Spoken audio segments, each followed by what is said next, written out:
एक राजा और उसके पुत्र की कहानी। एक समय की बात है। एक शक्तिशाली राजा था जिसका नाम राजा विक्रम था। वह अपने राज्य में बहुत लोकप्रिय था और उसके लोग उसे बहुत प्यार करते थे। राजा विक्रम का एक पुत्र था जिसका नाम राजकुमार रोहन था। राजकुमार रोहन बहुत ही बुद्धिमान और साहसी था, लेकिन वह थोड़ा अहंकारी भी था। एक दिन राजा विक्रम ने राजकुमार रोहन को बुलाया और कहा, बेटा, तुम्हारी उम्र अब राज्य की जिम्मेदारी संभालने की हो गई है। मैं तुम्हें एक काम देना चाहता हूँ। राजकुमार रोहन ने उत्सुकता से पूछा, पिताजी, क्या काम है? राजा विक्रम ने कहा, मैं तुम्हें एक गांव में भेजना चाहता हूँ जहाँ लोग बहुत गरीब हैं। तुम्हें वहाँ जाकर लोगों की मदद करनी होगी और उनकी समस्याओं का समाधान करना होगा।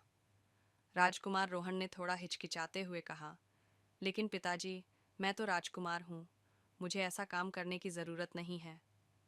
राजा विक्रम ने मुस्कुराते हुए कहा, बेटा, राजकुमार होने का मतलब यह नहीं है कि तुम्हें लोगों की मदद नहीं करनी चाहिए।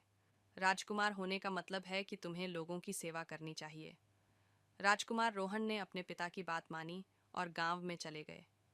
वहां उन्होंने लोगों की मदद की और उनकी समस्याओं का समाधान किया।